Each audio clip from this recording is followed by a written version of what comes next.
finished look is shot by Rebecca Jenshak. It is performed in duet by Erin Mallon and Dunlap. And then we have a multicast of special appearances. I was trying to think how that was supposed to be worded and I couldn't remember. So we have Savannah Peachwood, who comes in for one scene. We have Christian Fox, Jason Clarke, Teddy Hamilton, and Austin Stone, who are the teammates of Nick, Ryan Dunlap's character, but primarily it is performed by Erin and Ryan, who do the voices for the majority of the characters. So this book was so much fun. Like, I will say I loved the inclusion of the teammates and each of them having a voice, and I'm assuming they did it that way because each of them is who is going to be the narrator for that character's book, which I can't be the only one who is itching for Travis's book. Christian Fox, yes, was so good. Anywho, let's move it back.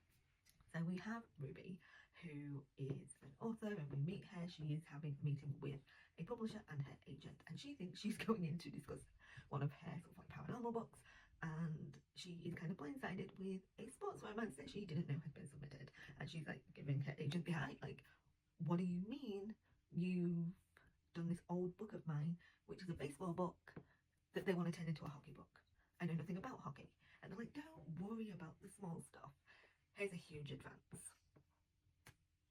And she's like, with that many numbers, don't worry, I'll figure out all I need to know about hockey, not a problem.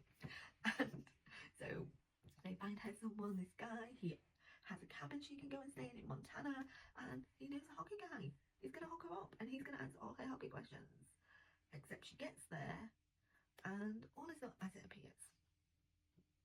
Although technically the cabin is his, it was created for him by his son, which he claimed he didn't want because he'd rather be in the main house with him. And the hockey player is his son, who has not agreed to this. His son is rather grumpy. As it turns out, Ruby and Nick have already met. They met at the airport. It was a rather uncomfortable meet cute. I loved it. And they get up to a bumpy start. A rather bumpy start. And they are just so cute. Through all of it, Ruby is also being smacked in the face with a book that is becoming extremely popular by her ex. And there is things happening with that, and we see her not wanting to sort of discuss it, but eventually, you know, she does open up to Nick about it, and he reacts the way he would want a book boyfriend to react. And there is a scene on a boat where, yes, all the yeses, Nick, because he's a bit of a dick to begin with. Like, but what I loved with this is that it really showcases health anxiety and how health anxiety isn't just about your own health and your own experience, but also people adjacent to you and what their experiences are and how that can impact you, and how you can not even realize it's something you're experiencing until it pretty much slaps you in the face, and then it's like, oh, that's what this is. And I really love the inclusion of that. And I think that's something that you'll probably see a theme with the books that I resonate with. The books that I love are books that, yes, they're funny or they're sweet or they're, you know, those light-hearted, whatever. Not necessarily for this book, but they have those underlining more serious subjects that are embedded in it as well. And I just love when that happens and we can have those sort of serious subjects brought to the forefront, but and dealt with in a great way, and to enable us to have these conversations while still having the light-hearted fun moments as well. So this is also a single dark romance. I love that there was no sort of shaming of the ex-partner. She's moved on. I don't even think that we see her. I don't recall. She's just there he has time with her, he has time with his dad, and when he's with his dad, it is full focus with his dad. And the moments with him are sweet, but also the moments when he's with Ruby and seeing them connect, it was just really heartwarming.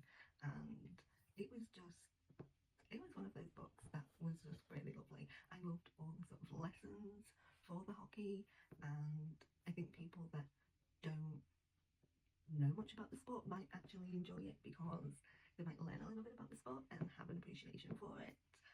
I think seeing her sort of learning with her, because it's not a sport that she is involved in.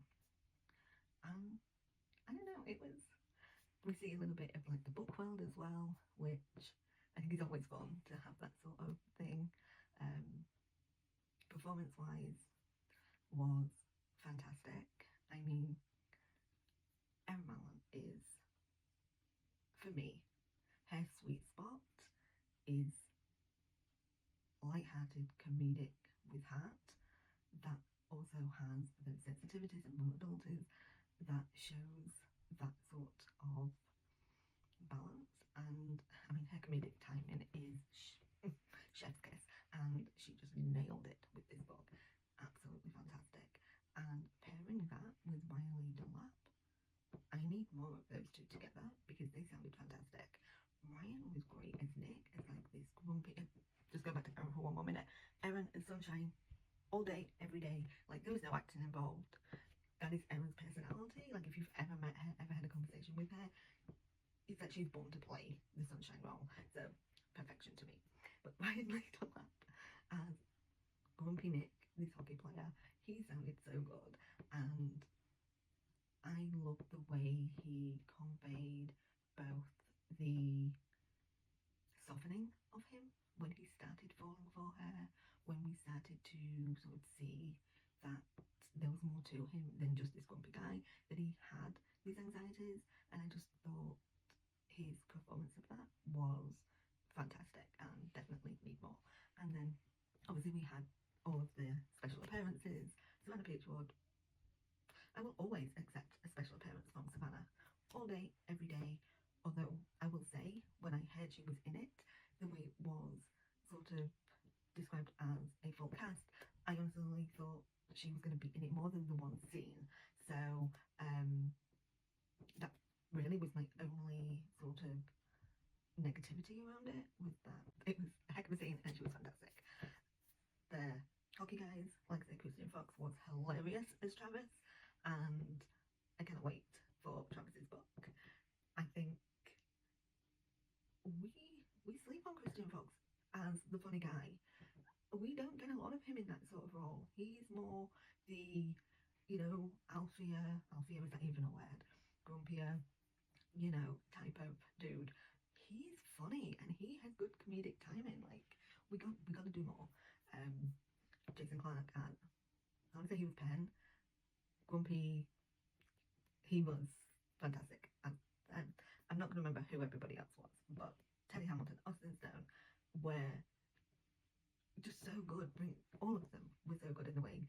I don't know whether they were all involved or whether it was all pieced together, but it really sounded like they were bouncing off one another. So whether that was because they were, or whether the production was just so good that that's how they made it sound, but either way, top notch. You should definitely check it out, and I can't wait for the next book.